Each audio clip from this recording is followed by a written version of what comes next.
Je n'avais pas prévu de faire cette vidéo aujourd'hui et en même temps, hier, j'ai terminé ce livre. C'est une pépite. Nos existences Andy de Zig Blanquet ou Blanquer, je ne sais pas exactement. Vraiment, ce livre, pépite. Donc comme je l'ai terminé hier et que je dois le rendre très vite à ma médiathèque, je me suis dit que j'allais faire une petite vidéo pour vous en parler. Ce livre, il est pour tout le monde et surtout pour les personnes qui ne savent pas ce que c'est le validisme et pour celles qui pensent tout savoir, lisez-le quand même. Vraiment. Dans ce livre, j'ai appris des choses. Il y avait des choses que je savais déjà, mais il y en a d'autres que j'ai appris. J'ai aimé le fait qu'il y ait plusieurs textes qui abordent plusieurs choses différentes. Vraiment, on ne se rend pas compte à quel point on peut être validiste dans nos propos, dans nos attitudes, dans les projections qu'on fait sur les personnes handicapées. Et je trouve que ce bouquin permet de cheminer et de se questionner, de se rendre compte. En tout cas, je vais vous partager mes prises de conscience personnelles. Mais d'abord, j'avais envie de rebondir sur quelques points qui, m'ont fait écho. Notamment, il y en a un où on parle du fait que, en tant que personne valide, on peut avoir tendance à dire non mais moi je connais le handicap parce que mon enfant est handicapé, ou moi je connais le handicap parce que je travaille auprès de personnes handicapées. Ouais, bah, quand on fait ça, on est validiste. Oui, oui, oui, oui, oui, oui, oui. Oui, oui, parce qu'en fait, ce qu'on connaît vraiment, c'est notre propre représentation de là, ici et maintenant, en tant que parent d'enfant qui a un handicap ou en tant que personne qui travaille dans une institution ou même en libéral, mais dans tous les cas, en fait, on connaît notre vécu à nous en tant que personne. On ne connaît pas réellement ce que vit, ce que traverse la personne, que ce soit notre enfant ou les personnes qu'on accompagne. En fait, on connaît notre vécu. Et dire non, mais moi je connais le handicap parce que mon enfant est handicapé, eh ben, c'est une forme de validisme, puisque ça voudrait dire que tu connais parfaitement tous ses ressentis sensoriels, tout son. Mais non, t'es pas dans son corps. T'as pas le même corps, t'as pas le même cerveau. Enfin bref, je trouve ça important de se le rappeler. C'est des propos très valides, hein. Donc si ça vous chagrine parce que vous avez déjà tendance à le faire, eh ben peut-être que vous avez vraiment besoin de lire ce livre. Alors ce livre comme ça pour que vous voyez le titre. Parce que ça me fait écho aussi au fait que parfois des parents, parce qu'ils sont le parent de l'enfant avec handicap, ils trouvent qu'ils ont le droit de l'exposer sur les réseaux sociaux, notamment quand leur enfant est en plein débordement émotionnel, sensoriel, etc.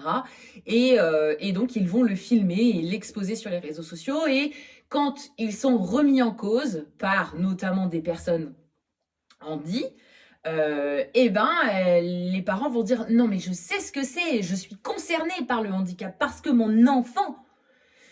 Ben en fait non, tu viens valider ta posture de parent à travers ce que tu vis et tu exposes ton enfant pour montrer à la face du monde combien c'est difficile d'avoir un enfant avec handicap. Mais du coup, tu viens parler de ton vécu à toi et tu viens montrer ton vécu à toi. Tu viens pas mettre en avant et tu viens pas faire quelque chose pour promouvoir une culture handi. C'est pas vrai en fait. T'es pas en train de permettre à la cause de l'handicap de ton enfant d'avancer. Voilà. Désolée, je cherche mes mots et puis en plus je pense que je peux être maladroite parce que parfois je pense que le validisme étant vraiment bien intégré dans notre société, j'ai grandi avec des parents valides qui étaient bien loin de tout ça. Donc du coup, moi j'ai grandi dans la méritocratie en mode si tu veux, tu peux. Et donc c'est toute une grosse déconstruction et donc je pense que pardon d'avance si mes propos peuvent être maladroits et encore à déconstruire parce que je pense que c'est le cas, hein, vraiment. Pour autant, je me vois pas ne pas en parler, bien au contraire. Donc, quand on me dit ouais mais moi je connais ce que c'est parce que mon enfant il l'est, ou moi je sais ce que c'est parce que je travaille auprès d'eux, ben pour moi c'est une forme de validisme et c'est une forme de validisme de dire ça. Et encore une fois, si vous êtes parent d'enfants avec un handicap et que vous publiez du contenu où votre enfant est visible, Eh ben, ça questionne. Voilà, je suis désolée. Il y a une vidéo qui va sortir, qui va parler de l'exposition des enfants et tout ça, tout ça, tout ça. Mais, et comment moi-même, je me suis rendu compte que j'exposais mes enfants, alors que je me pensais ne pas le faire. Hein, bon, voilà. Mais ça sera pour une prochaine fois. On revient sur ce livre-là et cette pépite-là. Un autre truc qui m'a fait du bien à lire, c'est le fait de se rendre compte combien, en tant que personne valide, on considère la personne handicapée comme un bug. Combien dans notre société on voit le handicap comme étant... Il parle d'un virus à combattre, mais j'aime bien ce parallèle parce que du coup, si on considère que le handicap c'est un virus, et ben du coup, on va être là à essayer de le guérir, on va être là à essayer de le rééduquer, on va être là à lui faire des programmes, et ben tout ça c'est très validiste en fait.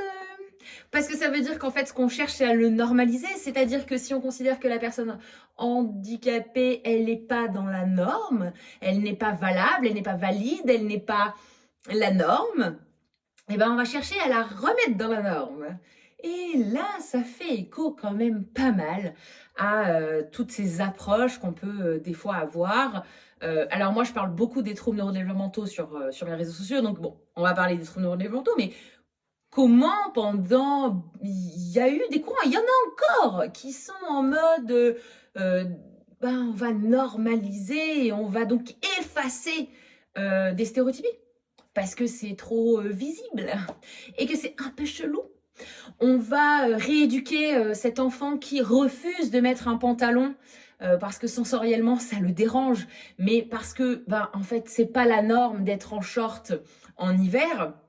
On va le normaliser, on va le conditionner pour qu'il mette un pantalon parce que vraiment, tu dois mettre un pantalon en hiver.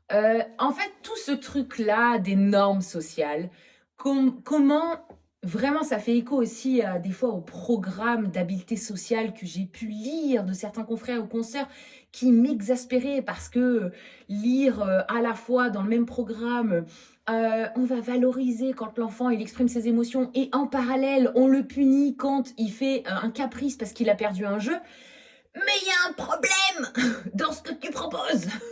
Parce que d'un côté, tu dis, il faut que l'enfant il exprime ses émotions, et d'un autre côté, tu vas effectivement mettre en place une procédure punitive quand il est en train d'exprimer ses émotions. Il n'est pas en train de faire un caprice, il est en train d'exprimer sa frustration. Est-ce qu'il a du mal à trouver un moyen de la communiquer qui fasse que ça soit acceptable à entendre? Peut-être, et donc on va parler de troubles du comportement, et j'aime pas cette notion de trouble du comportement. Je parle beaucoup de comportement débordant parce que en fait ça déborde par rapport à une norme, ça déborde par rapport à un contexte, et ça déborde par rapport à un environnement social par exemple.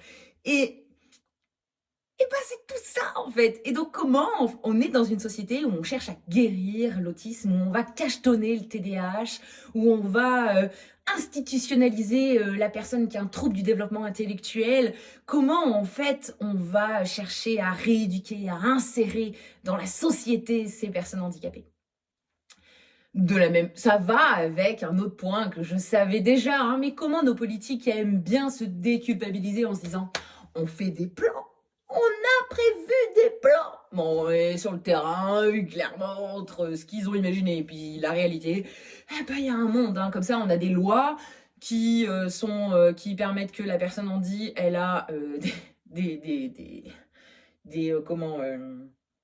droits, et on va avoir le quotidien qui fait que on n'arrive pas à ce que la société reconnaisse ses droits, et on se retrouve à devoir se battre en tant que personne handicapée pour faire valoir nos droits. Donc vraiment, je trouve ça important de le rappeler, et ce livre le fait très bien. Un autre point qui m'a fait du bien à relire, c'est comment, en tant que personne valide, parfois, on peut avoir ces phrases et ces questions d'où ça vient, comment t'as attrapé ça, comment ça t'est arrivé, t'as eu un accident ou c'est la fatalité? Et comment, en fait, finalement, ça montre qu'on cherche des causes qui nous permettraient de se dire que ça ne va pas nous arriver. Et, et franchement, ça me fait écho parce que je me souviens d'un jeune homme que j'ai rencontré, il était ado et il venait pour un suivi. Il était accompagné de sa maman et je lui dis: «OK, je peux effectivement, te suivre, mais en fait, que jusqu'à tel mois parce qu'après je pars en congé maternité». Il me dit: «Ah bon, t'es enceinte?» et je lui dis: «Oui». Il me dit: «Ben, ça se voit pas». Je lui dis: «Bah oui, effectivement, ça se voit pas». Et du tac au tac, il me dit: «Bah, il sera peut-être autiste, ton bébé». Et je me souviens de la gêne de la maman qui lui avait dit: «Chut, mais on peut pas dire ça!» Et pour moi, ce truc de chercher les causes, et cetera, c'est encore très en lien avec, ce truc de se dire qu'on va éviter le handicap parce que finalement, le handicap, eh ben, ça n'a pas de valeur, la personne, elle a pas de voilà, elle n'apporte rien à la société finalement. Ça revient à ça, en fait. Mes propos, ils sont durs, je sais, mais parce que vraiment, notre société, elle est là-dedans, en fait.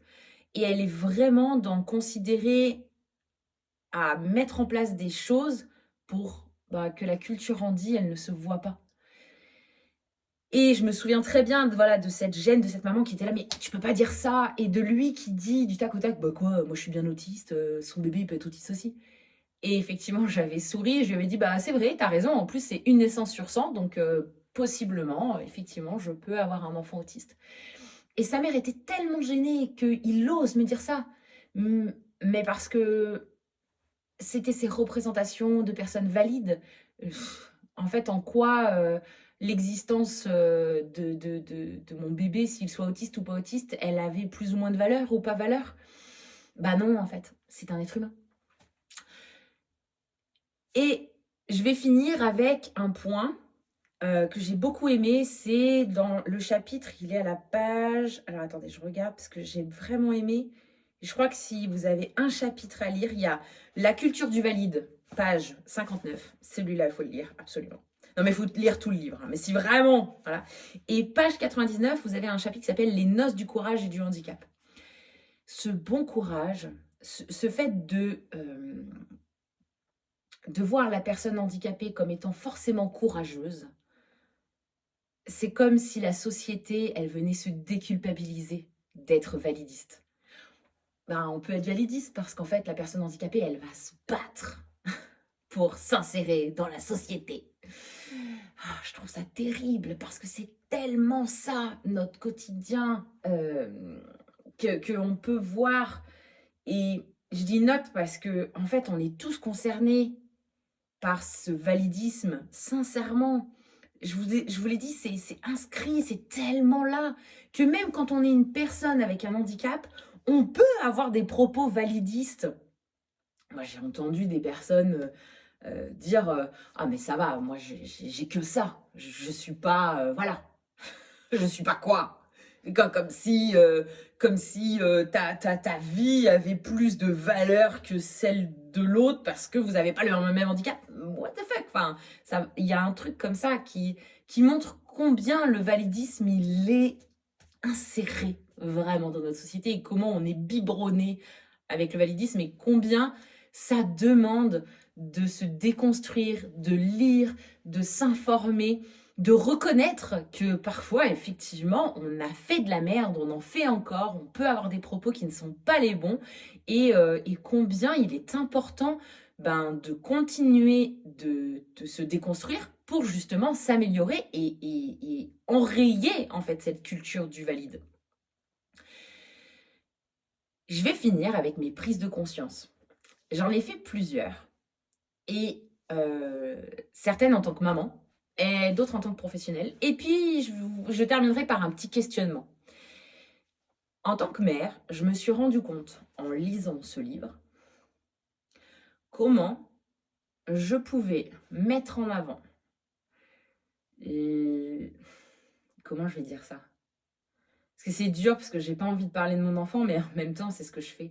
En fait, comme si, pour parler aux autres des particularités de mon enfant, eh ben, j'allais aborder que les côtés un peu positifs. Je sais pas si ça, pour les parents d'enfants qui ont des enfants avec des troubles neurodéveloppementaux, comment vous pouvez des fois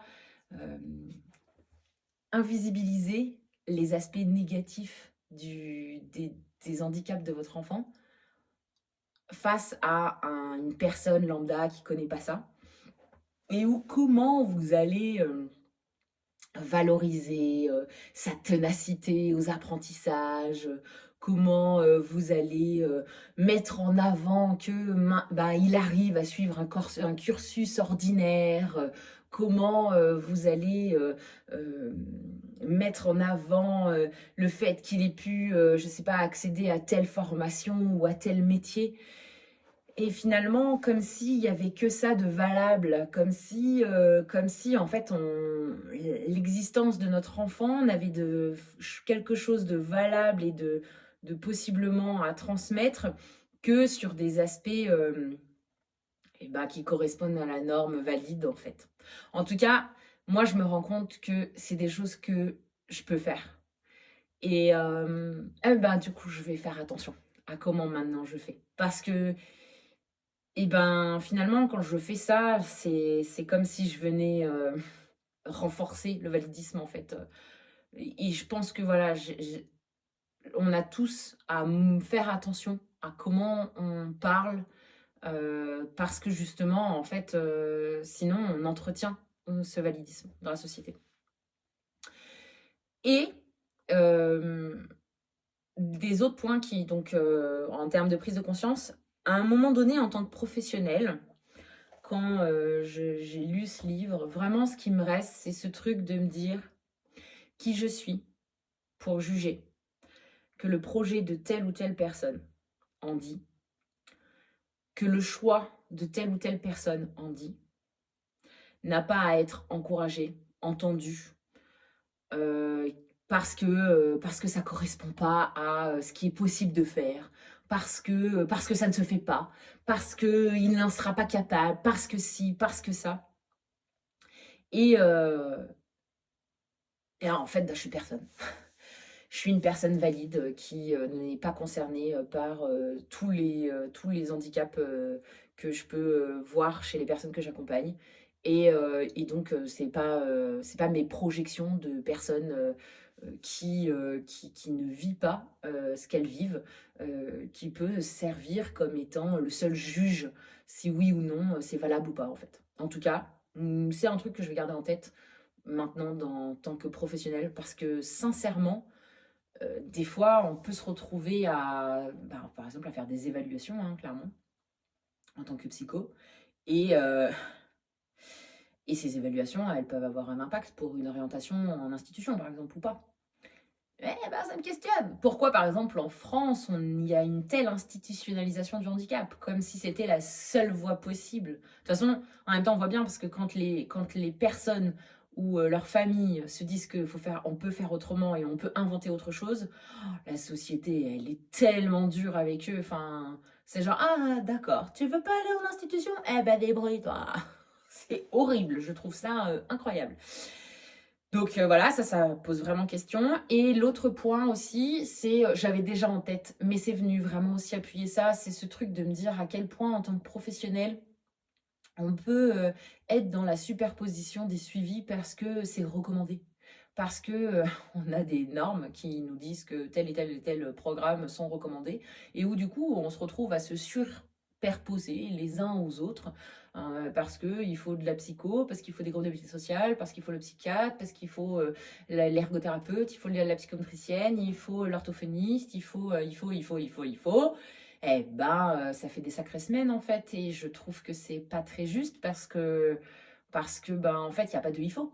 Il y a aussi les besoins et puis surtout le choix. Le choix. C'est-à-dire que quand on a, et là je remets ma casquette de maman, on fait face à nos enfants, et moi, c'est un vrai questionnement que j'ai. Parce que moi, je vois bien qu'il y a des choses qui progressent avec des suivis.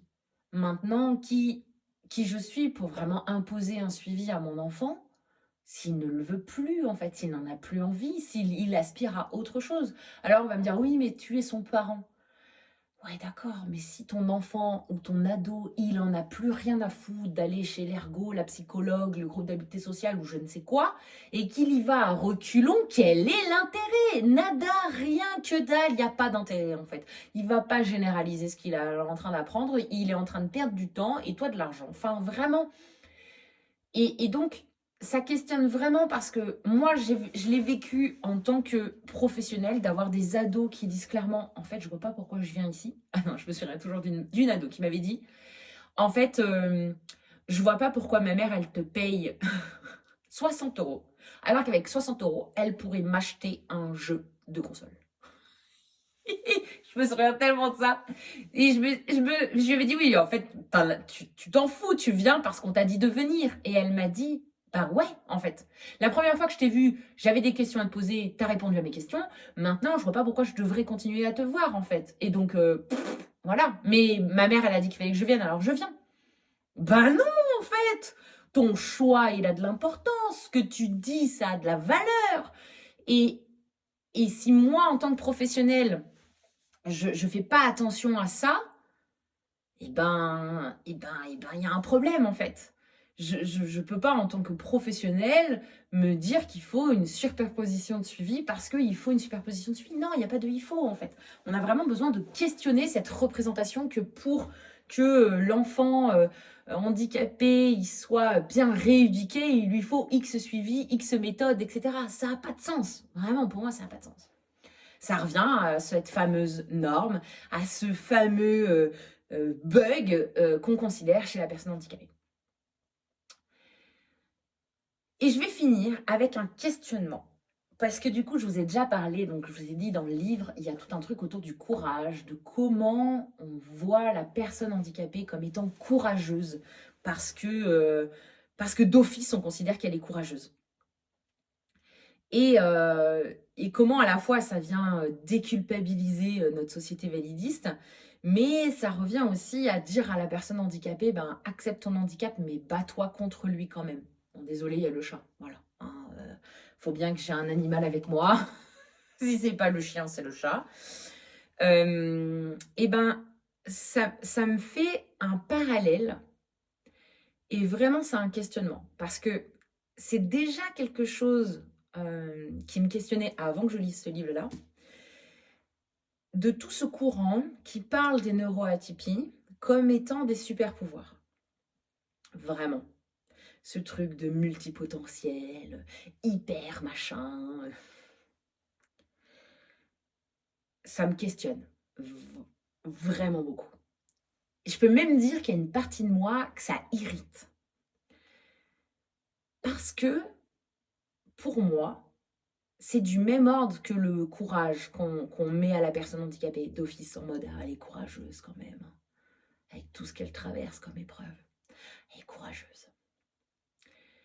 Mais à quel point, quand on fait ça, quand on va dire que c'est des super pouvoirs d'être autiste, que c'est génial d'être TDAH à l'enfant, combien on n'est pas en train d'invisibiliser l'entièreté de son existence? Comment finalement on est dans, encore une fois, une espèce de dissonance où on va lui dire d'accepter, mais d'en parler de façon positive, avec des paillettes, de le glamourifier, un peu en mode sois fort et tais-toi. Hein, accepte et bats-toi contre. Accepte et rentre dans la norme. Et finalement, en fait, ce truc-là, des super pouvoirs, de se dire qu'on ne va pas voir le handicap comme étant forcément un bug, ok, vraiment, on a besoin justement de se déconstruire.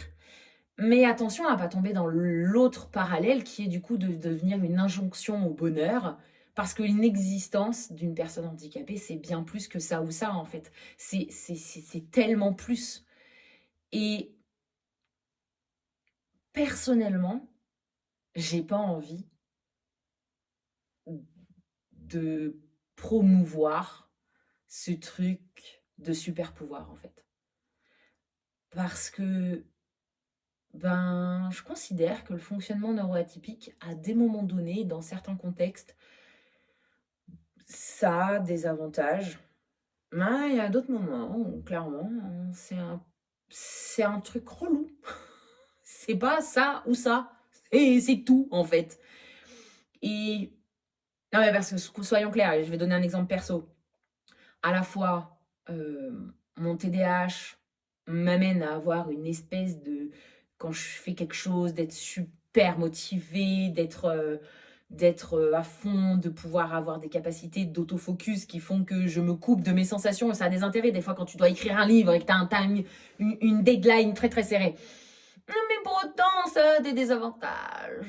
Parce que si je reprends l'hyperfocus, etc., bah des fois, tu es tellement hyper focalisé sur ce que tu es en train de faire que tu ne prends pas en tête tous les petits détails et tu te retrouves à réserver un billet d'avion à une date qui n'est pas la bonne et tu t'en rends compte 3 heures avant de prendre l'avion et donc tu te retrouves à payer 300 balles de plus. Là, je ne considère pas ça comme un super pouvoir, par exemple. Je considère ça comme un putain coup financier de scrogneux. Et ben, pour moi, c'est plus complexe que seulement de voir le handicap comme étant quelque chose de positif. Pour moi, et c'est en ça que ce livre, pour moi, il me fait cheminer, c'est que l'existence en dit, elle peut pas se résumer à une existence. Elle est multiple pour une même personne. Et on peut pas à la fois nier les galères et on peut pas non plus considérer que l'existence de la personne handicapée, elle n'a pas de valeur. C'est pas ça ou ça. Il y a de la valeur et on est dans une société qui ne met pas assez en avant la culture handicapée. Et vraiment, il y a du taf là-dessus. Il est temps que dans nos médias, on voie plus de personnes handies, qu'on ait une représentation plus large, qu'elles puissent avoir une prise de parole, qu'on puisse soutenir les choses réelles et pas juste faire des plans pour faire des plans parce que ça fait joli ou promouvoir un petit truc qu'on a bien réussi dans un département parce que sur le papier, c'est génial, on a réussi à ce que cette personne, elle ait un travail, etc. Il y a vraiment ça, c'est pas OK.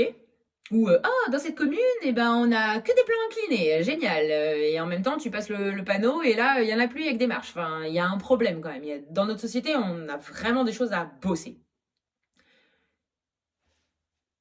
Et en même temps, je pense qu'on a aussi ce truc à faire attention à ne pas tomber dans cette injonction au bonheur, à cette injonction à voir que les côtés positifs, à cette injonction à se dire que voilà, nos enfants qui ont des troubles neurodéveloppementaux, ils doivent grandir en se disant que ils ont des super pouvoirs et que ça va être génial et que rien ne va les arrêter